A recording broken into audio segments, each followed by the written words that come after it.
The secret knowledge of an alien about how the Anunnaki built their pyramids begins on the night the sky over Giza split open and the Great Pyramid awakened with a pulse that felt alive. I thought it was lightning. I thought it was an earthquake. But when the beam of light tore upward and the desert trembled beneath my feet, I realized something ancient had stirred, something waiting 6,000 years to be seen again.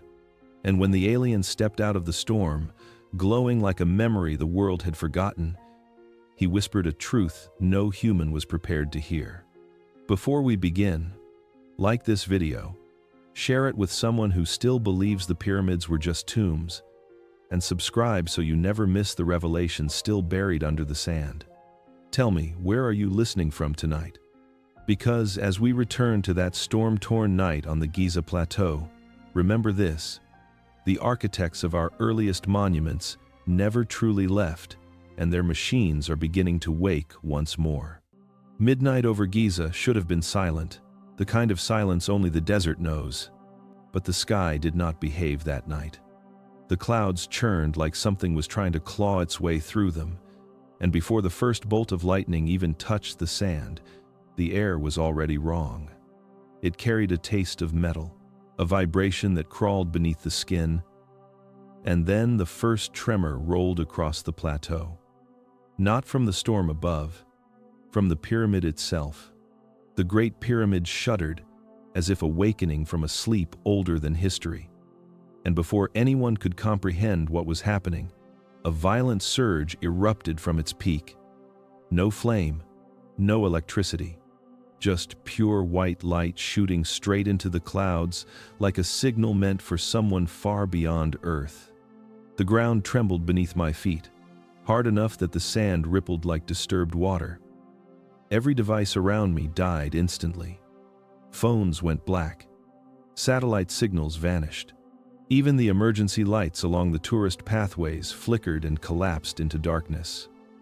The only illumination came from the unstable beam pouring out of the ancient structure, pulsing in intervals like a heartbeat. It did not look like an accident or a geological event. It looked intentional, designed, as if the pyramid had been waiting for this exact moment to reawaken. The air grew hotter, swirling with sand drawn upward instead of blown across the ground, pulled toward the beam like gravity had reversed. Thunder cracked through the sky, not as a natural sound, but like something tearing. The desert felt alive in a way that defied reason, as if an intelligence older than memory had suddenly returned. I could not move. I could only watch as the oldest monument on Earth vibrated with energy that could not have come from this world. And then, the impossible happened. Through the distortion of the vibrating air, through the sand spiraling in unnatural patterns, a figure stepped forward as if walking out of the storm itself. Tall, luminous from within, skin glowing faintly in shades that were not human colors. I recognized him instantly, even though part of me had hoped I would never see him again. It was the same being who once revealed what happens in the final 7 minutes after death.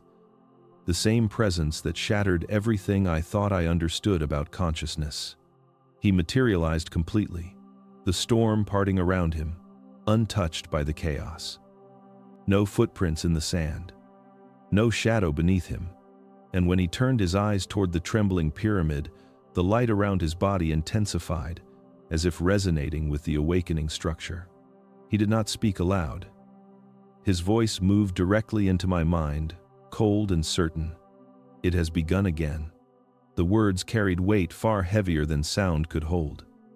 Almost immediately, he gave the warning that froze my breath before I could exhale. And you must understand how they built this before it activates fully. Nothing in his tone suggested this was a prediction. It was a statement of inevitability. A truth already in motion. A countdown I could neither see nor stop. And as the pyramid continued to pulse with ancient, rising power, I understood one terrifying thing. Whatever was happening was not the beginning of a story. It was the continuation of one that started long before humanity ever existed. The storm did not calm when he appeared. If anything, It seemed to shift around him, as though the desert itself recognized something ancient returning to its surface after thousands of years. The light from the pyramid continued to pulse in heavy, slow intervals, each one thudding through the ground like the heartbeat of a colossal creature awakening beneath the sand. Yet in the middle of all this chaos, he stepped forward with the same steadiness and calmness he carried the night he revealed the truth about the final 7 minutes after death. Nothing around him touched him. The wind curved away from his form. The swirling sand parted as if he were surrounded by an invisible sphere of stillness, untouched by the storm. His glow intensified, brighter than before, but not blinding. It was the kind of light that felt alive, the kind that hums through the air like a memory that suddenly remembers itself. He did not walk quickly. He moved with the same deliberate precision of someone who had expected this night, someone who had watched this moment unfold long before any human civilization even stepped into existence. As he neared the trembling pyramid, the vibrations in the ground shifted. They became rhythmic, almost responsive, as if the monument were reacting to him. I could feel something rising from beneath the plateau, something not physical, but unmistakably real. It felt like layers of reality were being peeled back, revealing a system of forces that had been sleeping underneath the world for ages.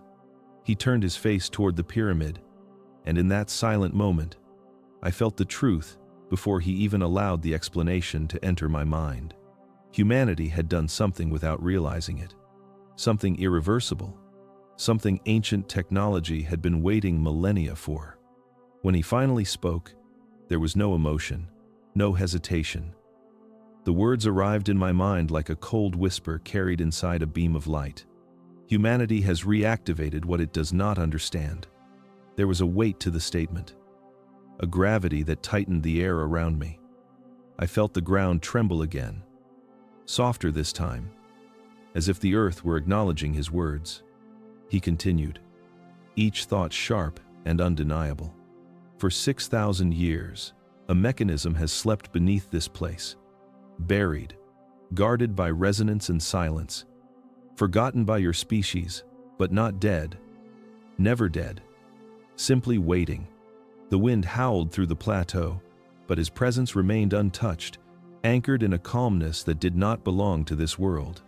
The pyramid pulsed again, brighter than before, illuminating the outline of every stone block with eerie precision. They looked less like ancient stones and more like components of a vast machine waking up from hibernation. The storm crackled with electricity as his final words pressed into my mind, colder and more final than the last. You have triggered the first sequence, and now the rest will follow. As the sky split with another unnatural flash of light, it became clear that this was not an accident, not a phenomenon, not a coincidence of nature.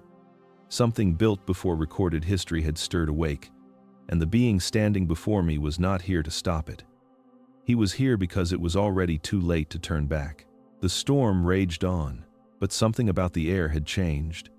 It felt heavier, as if carrying the weight of an ancient memory that had finally risen to the surface.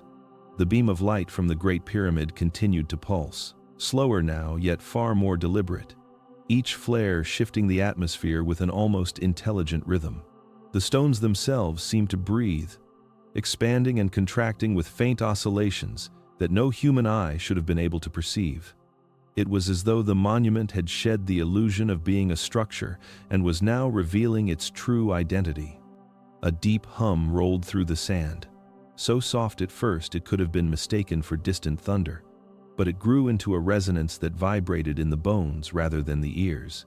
It felt strangely familiar, like a forgotten frequency the human body once understood. The alien's presence intensified this sensation. The energy around him rippled with the same cadence as the pyramid's pulse, as though he and the structure were communicating in a language too old and too precise for humans to recognize. I had always known the pyramids carried mysteries. Every archaeologist, historian, and curious traveler had repeated the same question for generations. Who built them? Why were they aligned with such impossible accuracy? How did ancient people, without modern tools, drag stones heavier than locomotives across miles of unforgiving desert? There were theories, guesses, myths, and arguments. Tombs, monuments, ceremonial structures. But in that moment, standing before a pyramid that was visibly reawakening, it became painfully obvious that everything humanity believed about them had been nothing more than comfortable fiction. The truth settled into my mind without words, carried by the same telepathic presence he had used before. It was not a revelation delivered with force, but a quiet unveiling, like a curtain slowly pulling back after thousands of years of human misunderstanding. The pyramids had never been monuments to death or pride. They had never been tombs. They had never been built as symbols. They were machines, not metaphorically, not poetically, literally. Machines whose components were carved from limestone and granite because those materials resonated with the natural magnetic frequencies of the Earth. Machines engineered to interface directly with the planet's magnetic field, amplifying it, redirecting it, stabilizing it, using ancient knowledge that no modern civilization had ever truly rediscovered. A cold realization passed through me. If the pyramid was a machine, then its reactivation was not a random occurrence. It was part of a system, a design, a purpose that humanity had forgotten, a purpose that had been dormant for 6,000 years. The beam above the pyramid suddenly widened, stretching higher into the clouds, shifting colors from pure white to a deep gold, then to something indescribable, a hue that felt more like a vibration than a color. And as the sky shimmered with impossible radiance, the meaning pressed deeper into my consciousness. The pyramids were built to stabilize the planet, to communicate with forces beyond the visible spectrum, to anchor something vast and invisible to the physical world. Their alignment with constellations, their proportions matching cosmic mathematics, the hidden chambers, the mysterious shafts pointing toward star clusters, all of it had been part of a blueprint humanity had failed to understand. The hum beneath the sand intensified. The storm above bent unnaturally around the light. And in that moment I realized we were not witnessing history. We were standing inside a memory of a forbidden age, returning to life. Whatever the Anunnaki had built, whatever purpose these machines once served, the system had begun reactivating. And the world would soon remember what it was never meant to forget. The storm above Giza did not weaken, but its violence had begun to feel secondary compared to the presence standing beside the awakening pyramid. The air throbbed with energies that had not touched Earth for thousands of years. Frequencies rose and fell in waves, brushing against the skin like invisible currents. The light from the monument pulsed in slow, deliberate intervals, and each pulse carried an intelligence that felt older than recorded time. The alien's glow intensified as the pyramid continued its reactivation sequence, and the atmosphere thickened with the sense that something monumental was being revealed, layer by ancient layer. My thoughts were no longer my own. His presence directed them, guided them, pulling back the curtain on a truth humanity had buried under myth, translation errors, and comforting stories. It came as a quiet shift in perception, a rearranging of the mind itself. Humans had looked at the Anunnaki for centuries and filled the gaps with assumptions. Primitive people, staring up at beings who descended from the sky, wielding knowledge far beyond their comprehension. And in their awe, they gave them titles that made sense in the limited vocabulary of the time. Gods, deities, divine rulers, heavenly kings. But the truth that pressed into my consciousness held none of the theatrics humans had written into ancient myths. There was no thunderous divine wrath, no cosmic pantheon, no supernatural miracle workers. They were architects, engineers. Their power had come not from divinity but from mastery, a mastery of matter, resonance, magnetism, and consciousness so profound that even today, with all our technology, humanity would barely understand the first layer of it. They had shaped stone with frequencies, not chisels. They had transported multi-ton blocks by suspending their mass, not by dragging them across the desert. They had manipulated magnetic fields like sculptors shaping clay. And they had constructed structures that interacted with the planet the way a conductor guides an orchestra. The ancient Sumerians, Egyptians, and early humans had not interpreted this through science because science was still unborn. They had interpreted it through reverence, through fear, through mythology. No civilization lacking the vocabulary for quantum manipulation or harmonic engineering could have described such beings as anything but gods. But the aliens' presence made it unmistakably clear. The Anunnaki had never claimed divinity at all. Humanity simply wrapped them in the closest language available. As the truth settled deeper, the storm flickered with bursts of unusual light, as if reacting to the shift in understanding. The aliens' glow harmonized with the pyramid's pulse, forming an eerie synchronization that made the entire plateau feel like a single living entity. The air vibrated with the faint sound of overlapping frequencies, a sound so precise and controlled that it felt like standing inside a machine made of energy and stone. The idea of gods faded, replaced by something far more unsettling. If the Anunnaki were engineers, not divine overseers, then the structures they left behind were not temples. They were systems, instruments, technology disguised as monuments, because humanity lacked the capacity to see beyond what its eyes could interpret. And in that moment, as lightning licked the surface of the pyramid and the ground hummed with the resonance of an ancient system restarting, one truth crystallized with chilling clarity. The real power of the Anunnaki had never been supernatural. It had been knowledge. Knowledge so advanced that even now, thousands of years later, humanity was still crawling in the dark behind it, unaware that the machines these engineers built were never meant to sleep forever. The storm's roar softened for a moment, as if the desert itself were holding its breath. The Great Pyramid continued its slow, rhythmic pulsing, each throb casting long, trembling shadows across the plateau. The air was thick with energy, the kind that prickled across the skin and hummed deep in the bones. It felt as though reality was bending inward, preparing to reveal something it had concealed for 6,000 years. The aliens' glow brightened, not harshly, but with an intensity that suggested a transition was taking place, a shift between what humans could perceive and what had always existed just beyond their senses.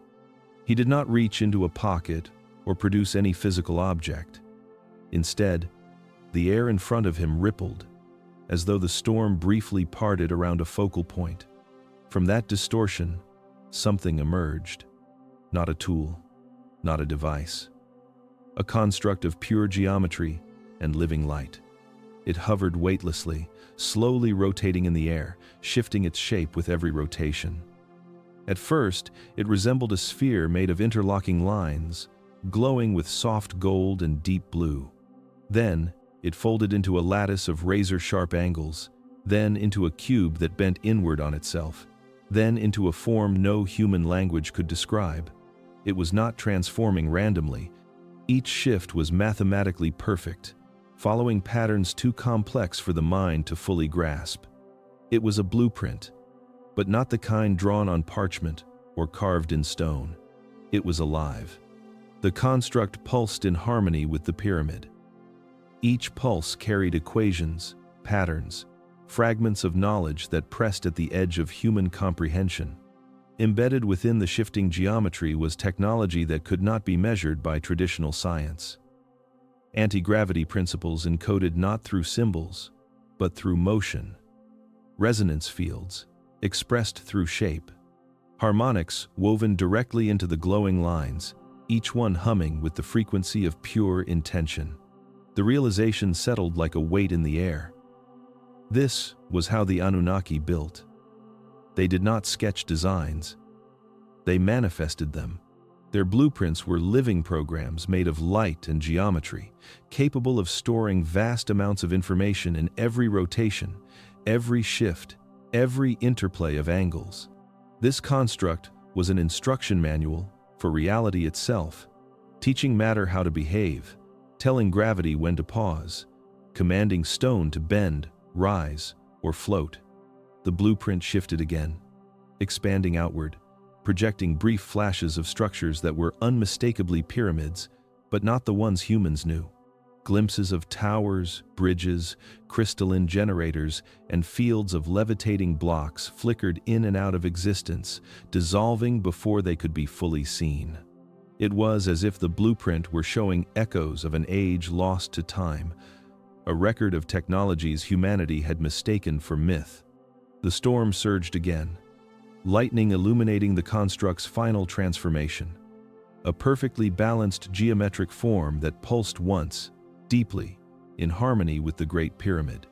In that moment, it became clear that the structure looming beside us had not been designed with primitive tools or human labor. It had been grown, guided, and engineered by knowledge far beyond Earth. And the blueprint hovering in the air was the key humanity was never meant to find. The air around the Great Pyramid vibrated with a resonance that felt almost liquid, as if the space itself were softening under the weight of something ancient awakening. The storm above continued to churn, yet it seemed distant now, muffled behind an invisible barrier created by the pulsing energy rising from the monument. The alien's presence amplified the sensation, and the ground beneath us hummed with a deep frequency that seemed to climb slowly through the layers of the earth. It was as though the desert sands were remembering something they had once witnessed long before, the first human-carved symbols into clay. In that vibration lay the key to understanding one of the greatest mysteries humanity had ever faced: how the impossible became real. A whisper of knowledge pressed into my mind, not as speech, but as a silent unveiling. The pyramids had not been built by dragging stones across the desert. They had not been carved block by block through primitive labor or crude tools. The truth was far stranger, far more elegant, and far more advanced than anything written in textbooks or etched in hieroglyphs. The stones themselves had not been shaped. They had been transformed. Limestone, the primary material of the pyramids, held a crystalline structure that made it uniquely responsive to certain frequencies. When exposed to precisely tuned vibrational fields, the rigid stone did not crack or shatter. It softened. It loosened its molecular bonds. It became something between liquid and crystal, a malleable substance that flowed like thick clay, yet retained the integrity of stone. The alien allowed this truth to settle into my thoughts slowly, as if guiding me through memories that were not mine but belonged to an age humanity had forgotten. In this softened state, the stone could be molded with perfect precision. Blocks could be fused seamlessly without cutting, shaping themselves under the influence of resonance fields directed by skillful control. The Anunnaki did not lift stones. They guided them. They coaxed them into position using frequencies that altered density, weight, and internal structure. Teams of engineers worked in harmonic unity, each generating part of the vibrational spectrum that allowed limestone to behave like a living material. The realization struck with eerie clarity. The smooth joints, the impossible precision, the near absence of tool marks, the seamless alignment were not the result of superhuman strength or extraterrestrial brute force. They were the result of knowledge. Knowledge of how matter responds to sound, magnetism, and intention. Knowledge humans once witnessed but never understood. The desert wind shifted again, carrying the faint echo of a frequency too old for language yet unmistakably real. The pyramids were not carved into existence, they were sung into shape. The storm circled the plateau in a widening ring, as if refusing to cross an unseen boundary surrounding the Great Pyramid. The air trembled with an undercurrent that felt neither natural nor electrical, a low vibration that rippled beneath the skin like a hidden pulse. The pyramid's glow softened, but the atmosphere thickened with anticipation, as though the monument itself knew another layer of truth was about to be revealed. The alien's presence shifted subtly, and the resonance in the ground responded to him, rising and falling with a precision that felt deliberate, almost ceremonial. The knowledge entered my mind not as explanation but as experience. The Anunnaki had possessed an understanding of sound far beyond the musical or the mechanical. To them, sound was architecture. Sound was force. Sound was the sculptor of reality. In the echo of their forgotten science, gravity was not an immutable law but a negotiable state, something that could be softened or suspended with the correct frequencies. A memory not my own unfolded in my thoughts. Vast blocks of stone, each weighing more than any modern crane could lift, hovered calmly in the air as harmonic fields wrapped around them like invisible hands. The vibrations were not loud, they were delicate, woven together like strands of light, each tone contributing to an intricate structure of resonance that neutralized weight. The blocks floated in stillness, rotating gently, their mass rendered meaningless by the mastery of frequency. The desert around me vibrated with a faint echo of that ancient power. It felt as though the plateau were remembering the symphony that once shaped it. The Anunnaki had guided the stones through the air with movements so fluid they resembled choreography, not construction. Each shift in pitch redirected the floating blocks with surgical precision, allowing them to glide effortlessly into place. The truth settled deeply. The pyramids had not risen by brute force or labor. They had risen through sound, through harmonic fields that allowed mountains to be lifted as if they were feathers caught in a silent, unseen wind. The storm felt distant now, as though the sky itself were listening. The Great Pyramid pulsed with a slower rhythm, each wave of energy stretching across the plateau like the breath of a sleeping giant. The air shimmered faintly, bending light in subtle distortions that hinted at unseen forces moving beneath the surface of reality. It was within this charged silence that another truth unfolded, slipping into my mind with a weight that felt older than language. The Anunnaki had not built through hands alone. They had shaped matter through the fusion of technology and consciousness, weaving intention directly into the fabric of physical space. A sensation rose through me, something between memory and vision. It carried the echo of an era when thought was not confined to the mind but projected outward as a measurable force. The Anunnaki had mastered resonance fields that responded directly to emotion, focus, and will. Their tools did not simply obey commands. They amplified mental intention, turning thoughts into vectors capable of influencing density, movement, and structure. Every engineer worked in harmony with a device that translated consciousness into frequencies. It was like holding an extension of the mind itself, one that bridged the internal world with the external, without a single spoken word or physical gesture. I felt the impression of how they worked. Each thought created a ripple. Each ripple shaped vibration. Each vibration directed matter. Large stones obeyed the silent choreography of minds linked through resonance, moving with precision guided not by brute effort but by collective focus. Construction became a symphony of consciousness, where the slightest shift in intention altered the trajectory of levitating blocks or modified the softness of liquid stone. The realization deepened with an unsettling clarity. The Anunnaki had not merely used technology, they had merged with it. Their minds were instruments, their intentions were tools, and the monuments they left behind were not proof of worship or superstition, but evidence of a civilization that once wielded consciousness with the same confidence humans wield their hands. In the pyramid's quiet hum, I felt the echo of that forgotten mastery waiting to be remembered. The storm above Giza twisted into shapes that should not have existed, as if the sky were struggling to hold itself together. Lightning flashed without thunder, illuminating the plateau in brief, ghost-like pulses. The Great Pyramid continued its slow, rhythmic glow, each pulse radiating outward in concentric waves that rolled across the desert like ripples in an unseen ocean. The air felt stretched, thinner somehow, as though reality itself had been pulled tight. In that strained silence, A truth deeper and heavier than all the others began to settle into my mind. It came not as a single revelation but as a cascade of realizations, each one colder than the last. The pyramids had never been monuments. They had never been tombs. They had never been symbols of kings or dynasties. They were stabilizers, machines built for a purpose humanity had never imagined. A sensation rose like a distant vibration, pressing against my consciousness.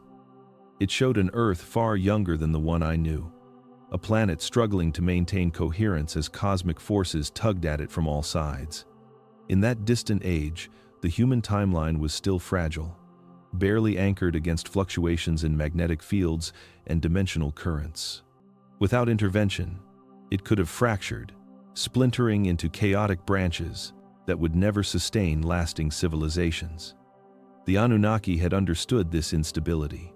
They observed the early planet and recognized that humanity's future required a foundation far stronger than shifting geological forces could provide. So, they had constructed anchors. The pyramids, aligned with mathematical precision, served as stabilizing nodes. Their geometry amplified the natural electromagnetic heartbeat of the Earth. Their chambers channeled vibrations that prevented temporal drift. Their foundations extended deep into the bedrock, connecting to a network of crystalline structures that resonated with the planet's core. With each pulse of energy, the Great Pyramid reinforced the alignment of the human timeline, preventing it from slipping into unstable realities. It was a foundation not of stone, but of chronology. Visions unfolded in fragments, the pyramids glowing in ancient nights, streams of energy rising like pillars of light, the magnetic field tightening around the planet, becoming more coherent, more resilient, humanity growing along a timeline that had been anchored with care rather than chaos. The idea was staggering. The human story had not evolved in isolation. It had been guided, protected, and stabilized by machines disguised as monuments. The storm pulsed again, and the ground vibrated in response. The awakening of the pyramid was not merely a reactivation. It was a sign that the anchor was shifting. For the first time in thousands of years, the timeline itself was stirring, and the world was on the edge of remembering a purpose it had never known it depended on. The ground beneath the Great Pyramid vibrated with a low, continuous resonance, a sound too deep for the ears yet unmistakable to the bones. The storm raged in distant spirals now, circling the plateau without touching it, as though held back by an unseen perimeter. The pyramid's pulses grew slower, heavier, each one traveling downward instead of upward, sinking into the earth as if awakening something buried far below the sand.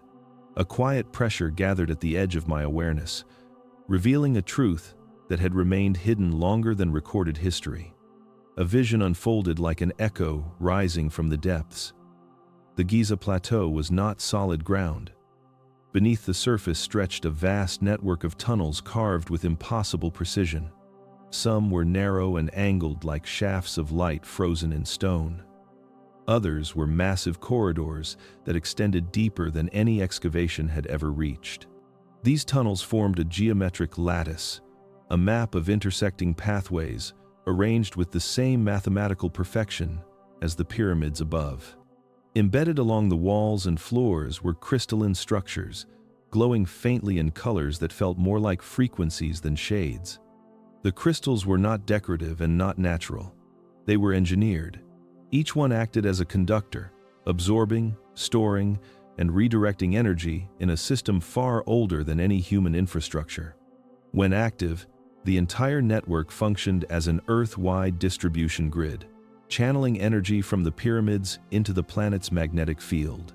The design stabilized regions, powered ancient technologies, and maintained the coherence of the timeline itself.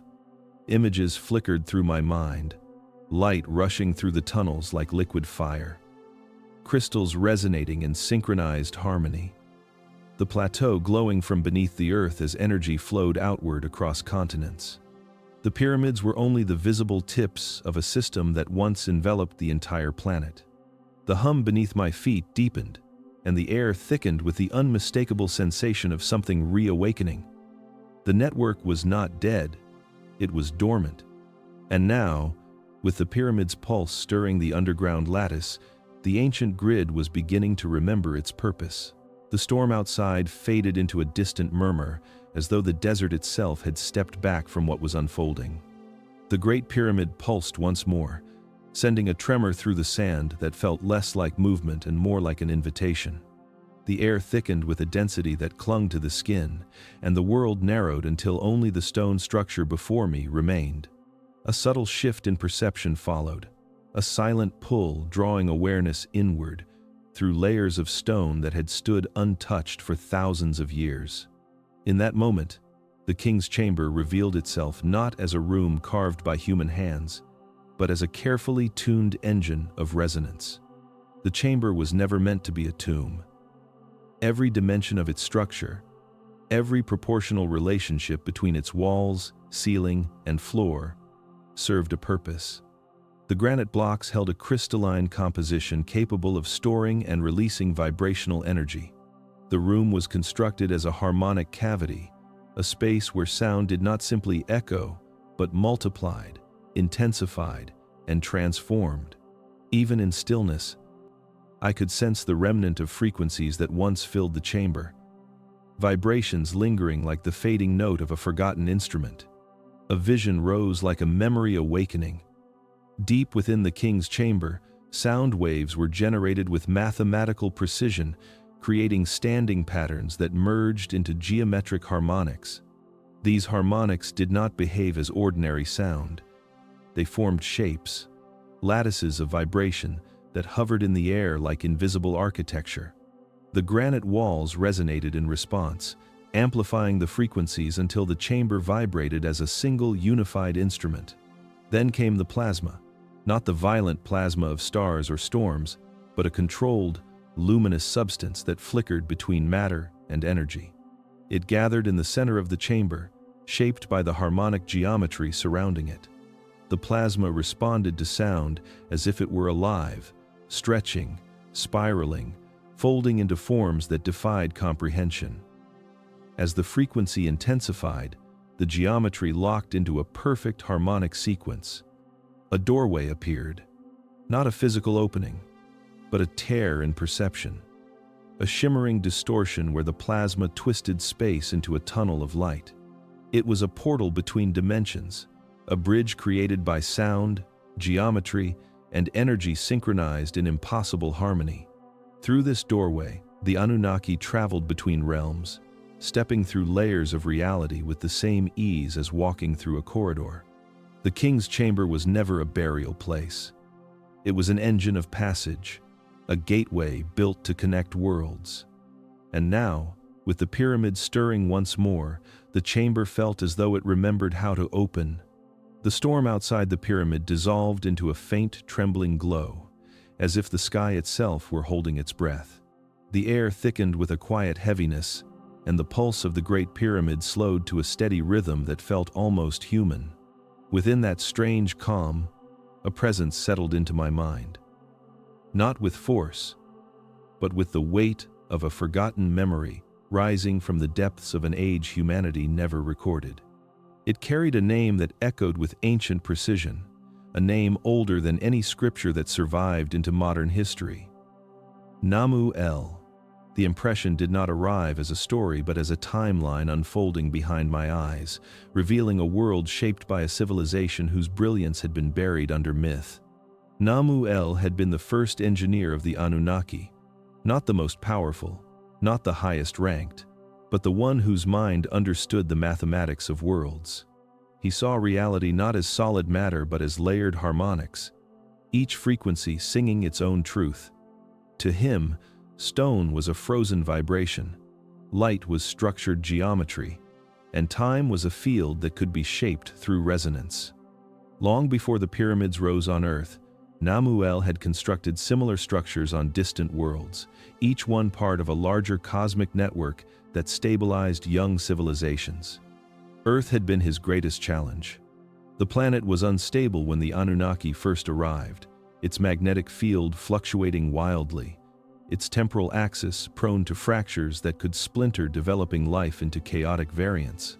Namuel studied the planet for centuries, listening to its frequencies, mapping its hidden energies, and learning the weaknesses in its chaotic timeline. He designed the pyramid network as a stabilizing system, a series of geometric anchors placed at specific planetary nodes. The Great Pyramid was the primary engine, but dozens of smaller pyramids across the world formed the supporting grid. Every angle, every measurement, every chamber reflected equations so complex they bordered on living intelligence. To Namuel, they were more than structures, they were guardians. The vision showed him alone beneath the early desert sky, placing crystalline cores deep into the earth, whispering harmonic codes into stone that responded like a living organism. His designs required no worship, no offerings, no myth, only precision, only intention, only knowledge. And then the vision faded, leaving behind the chilling realization that the brilliance of Namuel had never been lost. It had only been waiting for the world to remember it. The memory that unfolded next carried the weight of catastrophe, a cautionary echo from an age so ancient that human history had not yet taken its first breath. Long before the desert sands of Egypt held any structure, the Anunnaki had chosen a different land for their earliest experiment. It was a fertile region in Mesopotamia, a place where rivers twisted like veins across the earth, and where the magnetic field pulsed with unusual strength. The site had been selected after centuries of observation, for it appeared stable enough to hold the first prototype of a dimensional anchor. Yet beneath its calm surface, the region concealed volatile forces that no previous world had ever exhibited. Namuel had overseen the project with precision, but even his brilliance did not reveal the hidden instability that slept beneath the soil. The prototype pyramid was smaller than the ones that would later rise in Egypt, but its design carried the same harmonic principles intended to stabilize early timelines. The structure sang with resonance long before its completion, its crystalline core awakening beneath the hands of the engineers who shaped it. As the final sequence began, sound waves rippled through the ground, bending the air into shimmering layers that oscillated in geometric patterns. For a moment, everything behaved as expected. Then the earth trembled. The magnetic field shifted with sudden violence, colliding with the harmonic frequencies in a way the engineers had never encountered. Instead of anchoring the timeline, the prototype tore at it. Space distorted around the structure, folding inward like fabric pulled too tightly. Colors bled into one another in unnatural waves, and the air cracked open with bursts of flickering light that revealed fractured glimpses of realities that were never meant to touch. The pyramid's core overloaded, releasing a resonance so powerful it shattered the prototype and sent shockwaves through the region. When the distortion collapsed, the ground where the pyramid once stood had been scorched into glass. The temporal wound sealed itself, but the scar lingered, a silent warning carved into the magnetic memory of the earth. The Anunnaki abandoned the site, leaving behind a reminder that even their knowledge had limits. The failure of the Mesopotamian prototype shaped every decision that followed, guiding Namuel toward the Nile, where the planet finally offered the stability the anchor required. Its lesson guided all future designs in ways humanity never imagined. The vision of the failed Mesopotamian prototype dissolved like smoke, but its echo lingered in the air, leaving behind a sense of caution that stretched across millennia.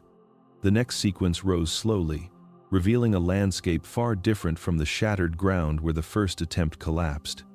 The earth appeared calmer, more harmonious, as though the land itself exhaled in long, measured breaths. This place was not chosen by chance. It called to the Anunnaki with a resonance that could be sensed long before it could be seen. The Nile Valley. Long before any human carved symbols into stone or shaped clay into memory, the Nile carried a frequency unlike any other river on Earth. Its waters flowed along a geological corridor that aligned with deep fault lines running through the planet's crust. These faults were not fractures of weakness, but channels where magnetic energy rose more freely from the core. The valley was a natural conductor, amplifying the rhythmic pulse of the Earth's magnetic field.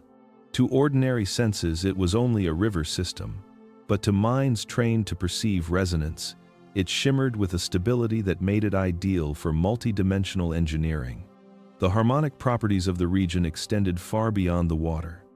The surrounding bedrock, rich in crystalline minerals, acted as a natural amplifier for electromagnetic waves. Subtle vibrations moved through the valley with clarity, reflecting off the stones in patterns that resembled the early foundations of what would become the pyramid grid. The land, untouched and unscripted, behaved like a perfectly tuned instrument waiting for a musician who could hear its hidden melody. Namuel studied this region for centuries, mapping its magnetic currents with methods humanity still has not rediscovered. Each point along the Nile revealed a unique frequency signature, but only one location offered flawless stability: Giza. There, the magnetic field formed a rare intersection where energies converged in a coherent flow, neither chaotic nor stagnant. This convergence created a natural anchor point, a place where timelines settled into alignment without resistance. The Nile's seasonal flooding played a role as well. The movement of vast amounts of water generated subtle electrical currents that synchronized with the planet's magnetic rhythm. The Anunnaki recognized this, using the natural cycles to strengthen the foundation of the grid. Every detail served the same purpose: stability, resonance, balance. In choosing the Nile, they had not only found a location for construction, but discovered the perfect canvas for their greatest design. It was here, in the quiet heartbeat of this ancient valley, that they would anchor the human timeline with precision only the Earth itself could support. The storm circling the plateau drifted farther away, drawn back as though the sky itself understood the next revelation required a quieter stage. The Great Pyramid pulsed with a softened glow now, its radiance steady and measured, like a great machine resting between breaths. In that stillness, the weight of another forgotten truth seeped into my awareness. A truth that unraveled one of the deepest misconceptions humanity had carried for thousands of years. The pyramids were not built by slaves. The desert had never echoed with the cries of forced labor. The people who worked alongside the Anunnaki had not been prisoners chained to stone. They had been apprentices. The memory rose like a mist lifting from ancient ground, revealing a time when humanity was young but not helpless. Early humans possessed curiosity that burned like fire, minds unburdened by rigid beliefs or narrow explanations. The Anunnaki recognized this spark. They saw a species capable of evolving far faster than any other world's inhabitants they had encountered before. They did not seek worshippers. They sought students. Not all humans were chosen, only a small number, each selected for their sensitivity to resonance, intuition, or perception. These men and women could feel the subtle vibration of stone, sense shifts in magnetic fields, or instinctively understand geometric patterns. To others, they appeared ordinary. To the Anunnaki, they were prodigies waiting for guidance. The apprentices worked in groups, learning through observation and resonance rather than spoken instruction. They watched the engineers manipulate sound and matter, and slowly began to understand the fundamentals behind the miracles they witnessed. They were taught the first levels of vibrational mathematics, the geometry of harmonics, and the principles of density shifting. These teachings were fragments, carefully measured portions of a far greater science.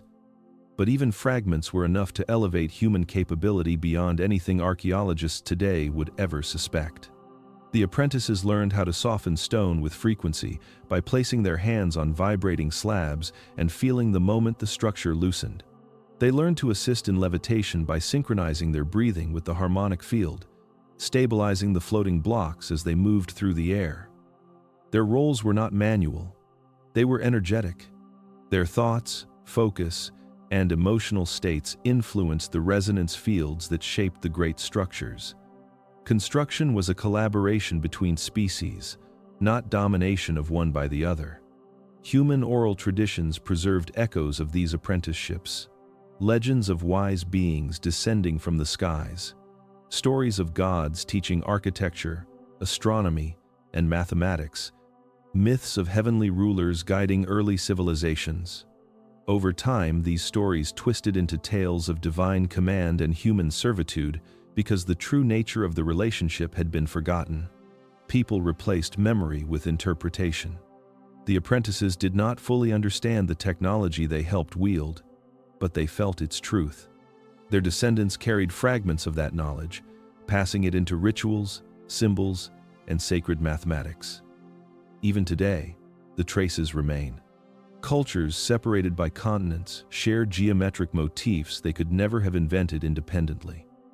Ancient texts refer to star maps thousands of years more accurate than expected. The remnants of Anunnaki lessons sleep within the oldest minds of humanity. As the memory faded, one impression lingered with unsettling clarity. Humanity did not rise alone. It was shaped, cultivated, guided not through dominance, but through mentorship. And the greatest monuments of antiquity were built not by slaves, but by students who once stood on the threshold of a science the modern world has barely begun to remember. The desert's breath slowed again, as if the entire plateau exhaled beneath the glow of the Great Pyramid. The air thickened with a subdued hum, a whispering vibration that brushed across the skin like the faint tremor of an unseen current.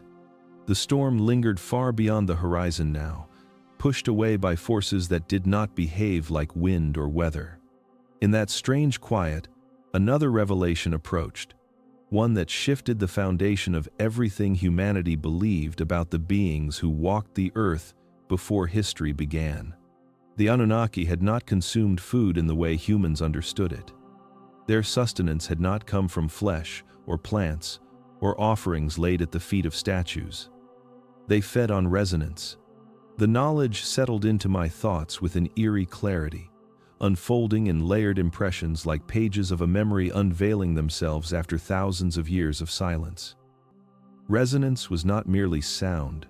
It was the harmonious interaction between geometry, consciousness, and vibrational energy. When the mind aligned with a geometric structure designed to amplify intention, a field of coherence formed. That field produced a kind of energy the Anunnaki could absorb directly, not through physical digestion, but through the subtle architecture of their luminous bodies. I saw ancient scenes reflected in the mind's eye. Humans standing around geometric grids carved into the ground, focusing their thoughts and emotions into patterns that pulsed like living diagrams.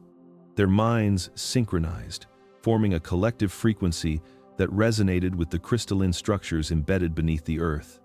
As their focus sharpened, light rose from the patterns in gentle waves, cascading upward like liquid radiance. That rising energy was not worship, it was nourishment.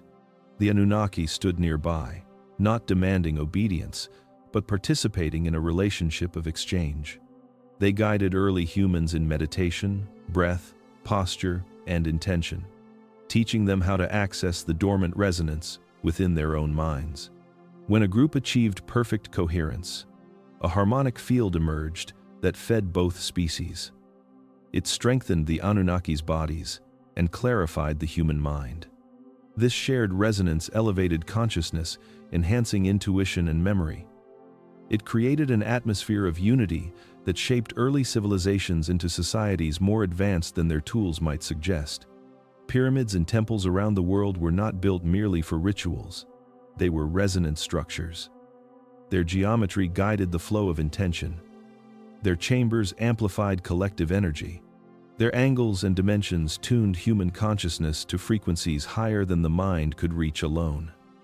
When the structures activated, they fed both the Anunnaki and the humans who participated. It was never an act of servitude. It was symbiosis. But the resonance required alignment. Fear fractured it. Violence poisoned it. As humanity drifted into conflict and division, the energy weakened. The Anunnaki withdrew as the collective coherence dissolved. The structures fell silent, their chambers no longer vibrating with unified intention. The world forgot the original purpose of its sacred spaces. Yet the memory of resonance lingered, buried in myths of gods demanding offerings, misunderstood echoes of a time when energy flowed between beings who were not divine but deeply connected. And as the Great Pyramid pulsed beside me, that ancient hunger stirred once more, reminding the earth of a relationship it had not felt in 6,000 years. The air around the plateau tightened as if reality itself were preparing to reveal something it had concealed for thousands of years.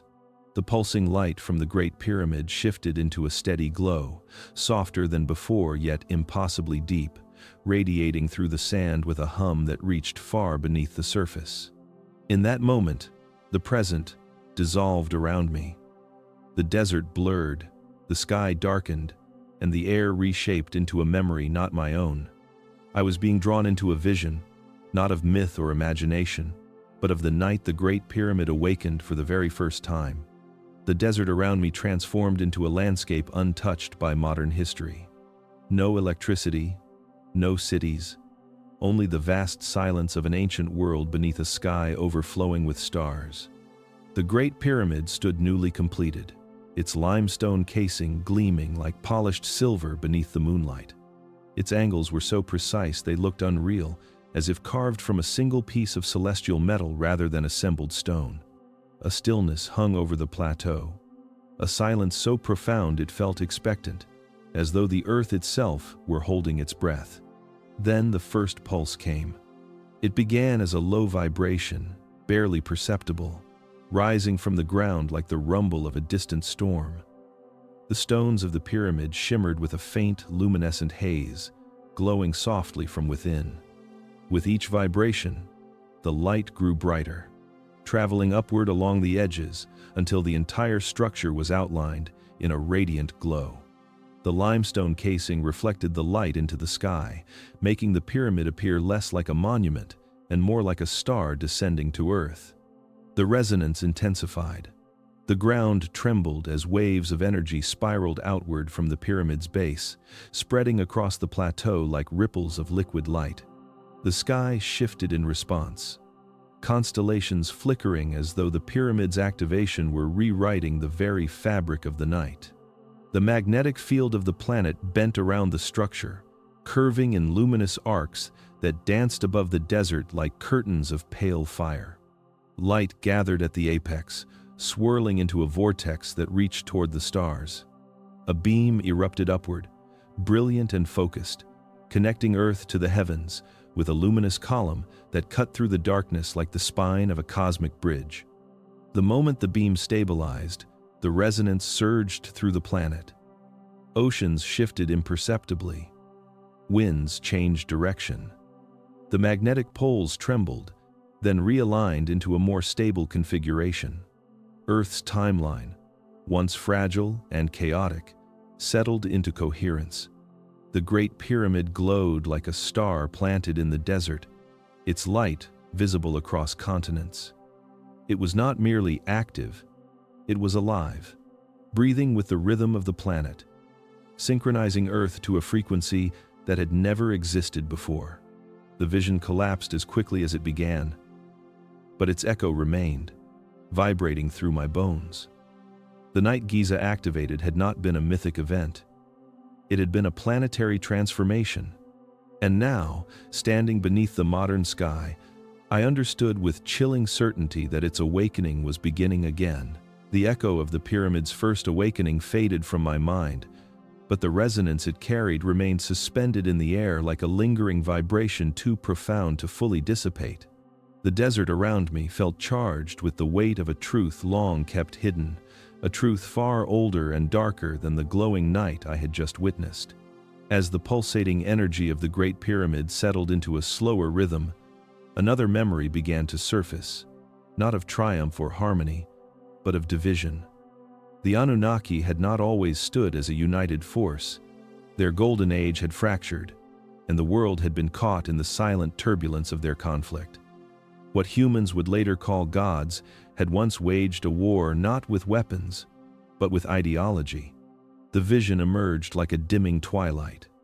The Anunnaki stood, gathered on a distant plateau, beneath a sky streaked with strange colors, discussing the consequences of what they had created. Humanity, young yet astonishingly capable, had absorbed knowledge far faster than expected. The apprentices learned resonance, geometry, and consciousness with an intuition that surprised even their teachers. To some Anunnaki, this was promising. To others, it was alarming. That divide deepened until it tore open a rift that would ripple through the ages.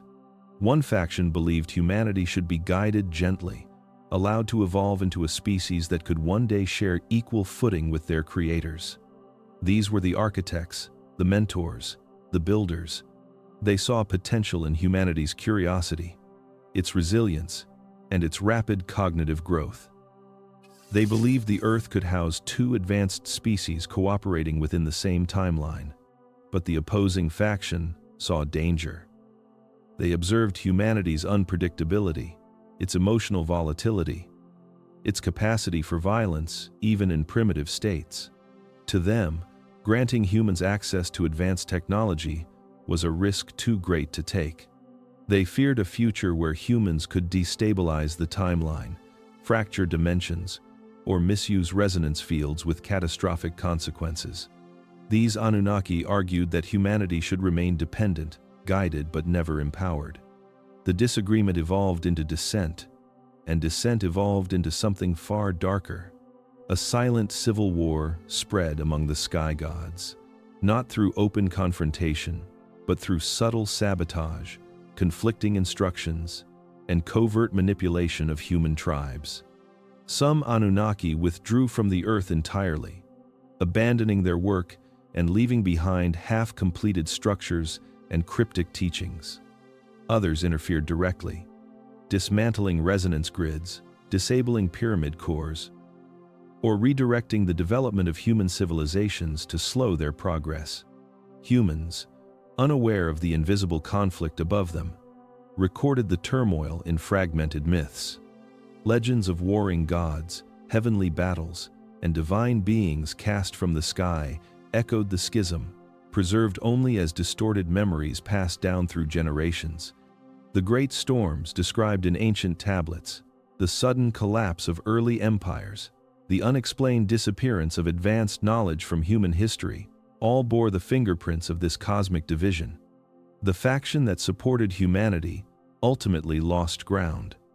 Their efforts to uplift the species were overpowered by those who feared the consequences of human evolution. And so, the pyramids, once engines of resonance and tools of unity, were silenced. The grid fell dormant. The apprenticeship ceased. The timeline stabilized, but at the cost of humanity's potential. As the vision dissolved, one truth pressed into my mind with chilling certainty. The schism never fully ended. It merely retreated into the shadows of history, waiting for the moment the pyramids awakened again. The silence that followed the memory of the schism felt heavier than any sound the storm could have produced. The air pressed inward, dense with the residue of conflict older than civilization itself. The Great Pyramid pulsed once, faint but deliberate, as if echoing a heartbeat from a forgotten era. In that charged stillness, another vision began to rise, pulling the desert into a form it had worn long before sand claimed it. The sky darkened, not with clouds, but with the shadow of a war that human myths remembered only in symbols and broken stories. The battles described in ancient tablets and sacred texts had not been metaphor. They had been echoes of a conflict that unfolded across the boundaries of reality. The desert shifted beneath me, revealing an ancient landscape under a night sky so bright with stars it felt unreal. The constellations shimmered with unnatural distortion, like reflections on disturbed water. Then the distortion split open. It tore the darkness like fabric, revealing brilliant streaks of color that twisted outward in spirals. These were not auroras, nor storms, nor celestial events. They were tears between dimensions. Ruptures caused by weapons that operated not through matter, but through frequency. The Anunnaki factions clashed in silence. There were no explosions, no sound waves, no metal on metal.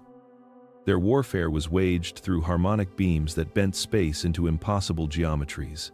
Lances of shimmering vibration cut across the sky, altering the air in violent oscillations that split reality into layers. The beams collided, unleashing ripples that folded into each other, collapsing into bursts of blinding light that rearranged the stars themselves. Below, the desert heaved as shockwaves passed through dimensions, not through the ground. Time stuttered, fragmenting into brief flickers of overlapping moments. Human tribes who witnessed this catastrophe etched their terror into myths. They spoke of chariots of fire that crossed the heavens, of gods hurling thunderbolts that opened the sky, of celestial beasts whose clashes shook the earth. None of them understood that they were witnessing the side effects of interdimensional weaponry capable of tearing open the fabric of existence. The vision intensified.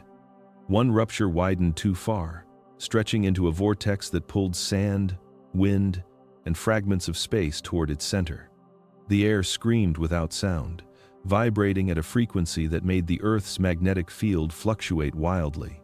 The warriors responded with counter-frequencies, stabilizing the breach and sealing it before it grew strong enough to collapse the surrounding dimension.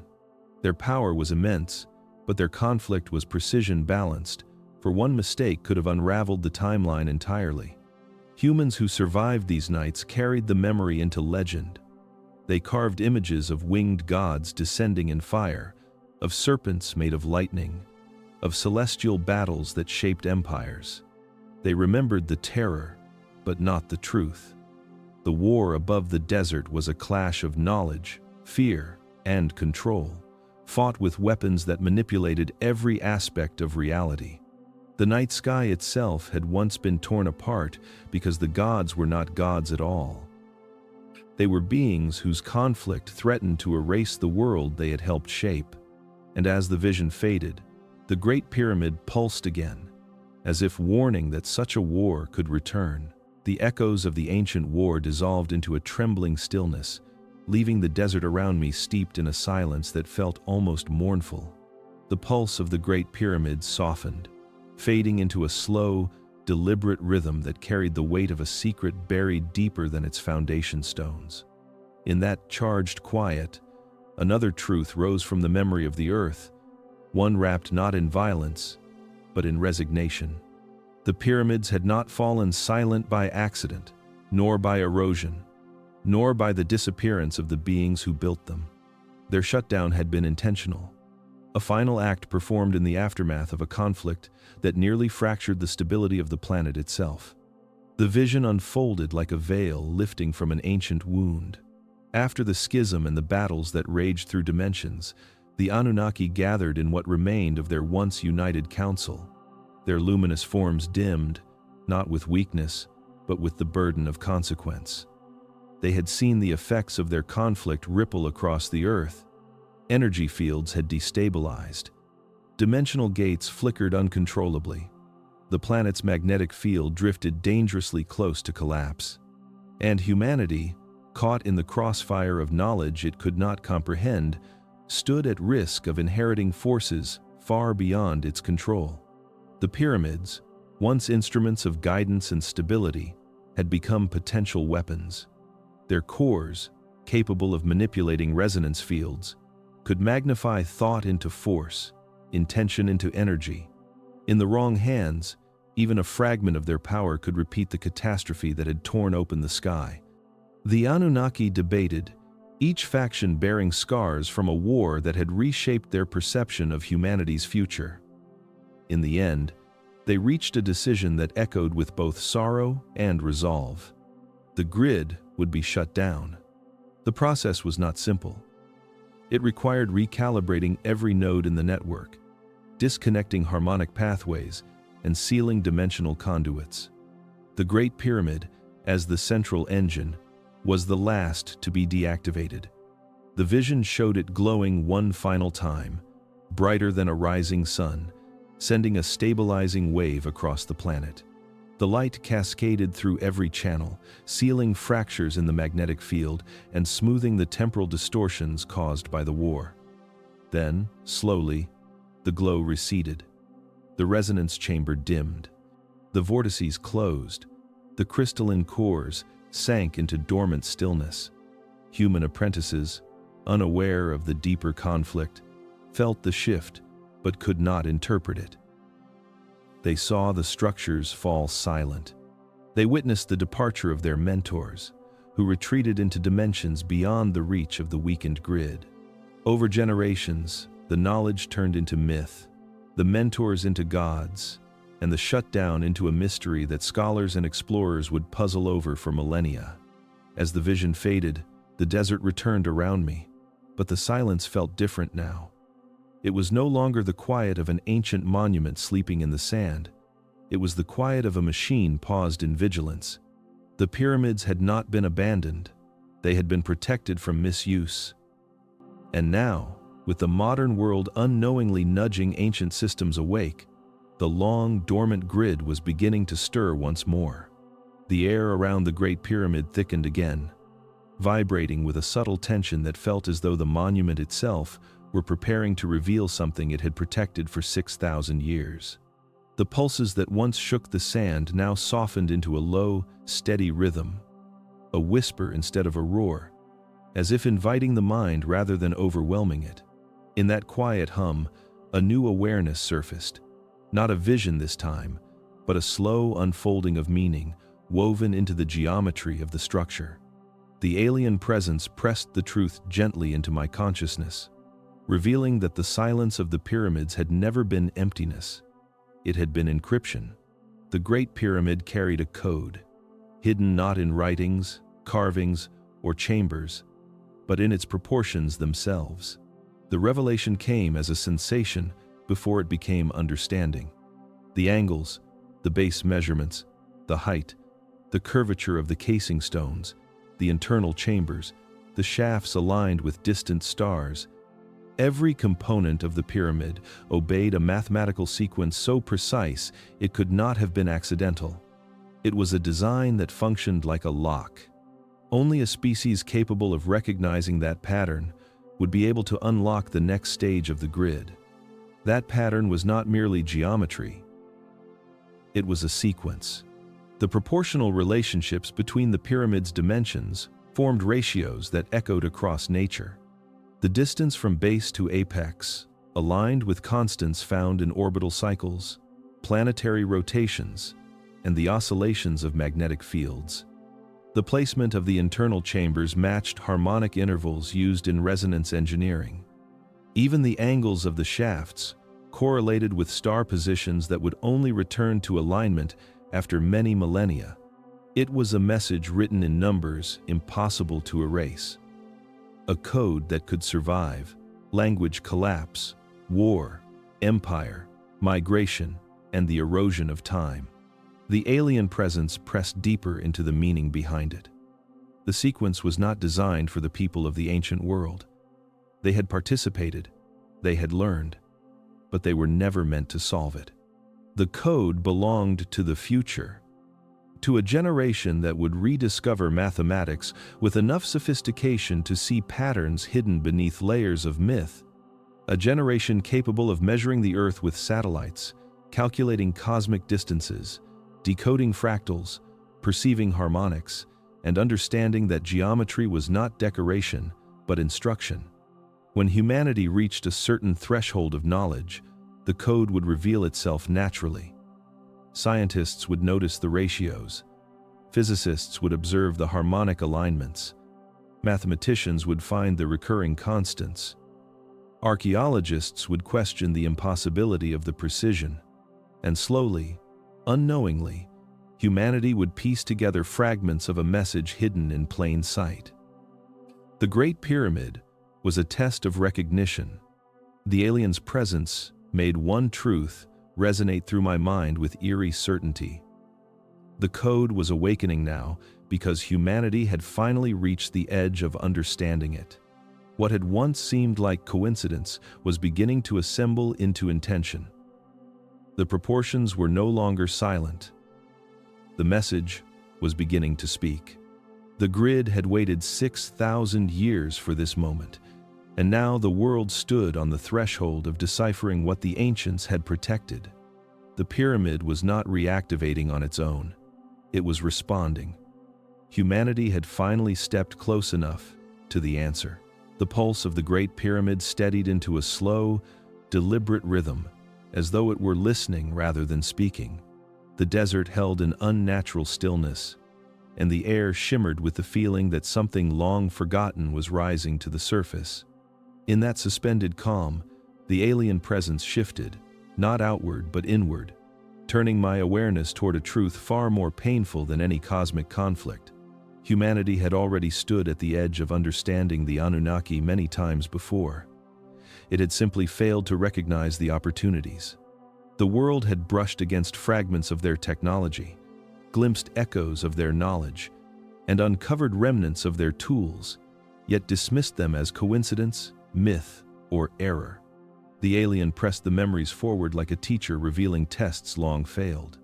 The first images appeared as ancient explorers chipping into a sealed chamber beneath desert sands. They found a crystalline device embedded in the stone, still faintly humming with dormant resonance. The craftsmen who discovered it could not interpret the object. They declared it a ceremonial artifact, stored it without study, and allowed it to vanish during the collapse of their civilization. Centuries later, conquerors rediscovered the same site and smashed the unknown crystals, assuming they were ornaments or superstitious relics. Another scene surfaced, this one deep in the jungles of South America. Early archaeologists sketched strange metallic plates unearthed from beneath monolithic structures. The plates carried microscopic inscriptions that matched no known writing. Instead of studying them, the discoverers labeled them fantasy or forgery and left them to deteriorate in forgotten storage vaults. The plates dissolved before modern science could examine them. Humanity encountered resonance chambers hidden in mountain caves, mistaking them for ritual altars. It found energy conduits beneath ancient ruins and dismissed them as drainage channels. It uncovered precision-cut stones with edges sharp as modern lasers and attributed them to primitive chisels.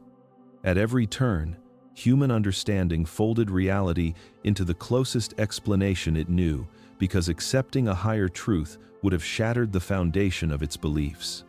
The alien pressed deeper, revealing a far more recent opportunity lost. In the 19th century, explorers within the Great Pyramid recorded faint magnetic anomalies in the king's chamber. Instead of recognizing the patterns as evidence of ancient energy systems, they dismissed them as imperfections in their instruments. A few decades later, a researcher documented unusual acoustic properties within the same chamber. His findings were mocked, reduced to fringe speculation, and buried beneath academic scorn. The vision continued, showing modern scientists detecting unexplained electromagnetic pulses near ancient sites. The readings were labeled geological curiosities. Satellite images revealed geometric alignments stretching across continents. They were described as cultural coincidence. Everywhere humanity touched the remnants of the Anunnaki, it chose the safer explanation, the one that demanded no re-evaluation of history, no shift in worldview. The alien presence imbued the final truth with a quiet weight. Humanity had not lacked opportunity, it had lacked readiness. Fear of the unknown had preserved ignorance more effectively than any war or catastrophe. The world had been offered glimpses of its true past again and again, only to turn away each time. Now, with the pyramid stirring and the code awakening, humanity's final opportunity approached. Whether it would be recognized or lost once more depended entirely on the willingness of the species to embrace the truth it had spent thousands of years avoiding. The desert air thickened around me, trembling with a tension that no storm could create. The Great Pyramid's pulse deepened into a steady, resonant thrum that traveled through the sand, through the bedrock, through the very fabric of the magnetic field surrounding the planet. The sky above Giza flickered with faint streaks of pale light, too soft to be lightning and too synchronized to be natural. It felt as if the world itself were inhaling, drawing breath before revealing something it had kept hidden since the end of the ancient age. In that charged silence, the alien presence shifted once more, radiating an intensity that carried the unmistakable weight of a warning. The grid was waking. The truth unfolded with a clarity sharper than memory. Earth's magnetic field had been weakening for centuries, drifting slowly toward thresholds the Anunnaki had once stabilized with the global pyramid network. As the field thinned, it exposed cracks in the planet's natural defenses, making it easier for dormant systems to respond. The ancient nodes buried across continents, long dormant, had begun to vibrate in faint unison. Pyramids in Egypt, in Mesoamerica, in Asia, and even structures long eroded into hills or buried beneath oceans were stirring like sleepers rising from deep slumber. Each monument carried a harmonic signature, and those signatures were beginning to align again. What humanity interpreted as strange electromagnetic anomalies were the first signs of the network reactivating. Subtle pulses detected by satellites, unexplained energy spikes near archaeological sites, and unusual auroras forming in skies far from polar regions were all symptoms of a system built to interface with the planet's core frequencies. The grid had been designed to awaken only when Earth neared a point of instability. That moment had arrived. The alien presence pressed the truth deeper, revealing a panorama of the planet seen not through light, but through resonance. Lines of energy stretched across continents, intersecting at pyramid sites like glowing threads woven into a cosmic map. These lines intensified as the magnetic field continued to weaken, amplifying the signals of every ancient node. The Great Pyramid's pulse was the strongest, acting as the central engine that once synchronized the entire system. It was doing so again. For the first time in thousands of years, the grid was reconnecting. The air vibrated with a faint hum that did not come from the pyramid alone. It came from everywhere. Mountains, oceans, caverns, structures hidden beneath sand, jungle, and ice. The resonance rose in waves that wrapped around the planet, forming a lattice of energy that matched the ancient design Namu-El created. The aliens' presence darkened with a solemn truth.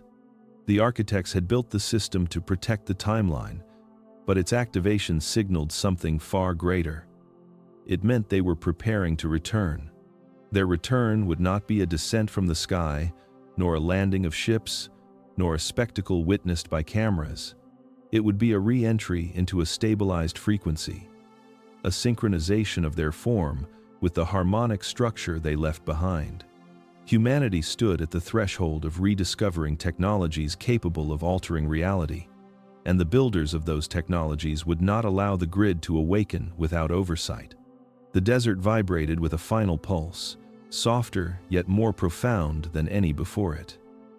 The alien presence delivered the message with absolute certainty. The architects were not coming to reclaim the world. They were coming to see whether humanity was ready to stand beside them. The grid had awakened. The test had begun.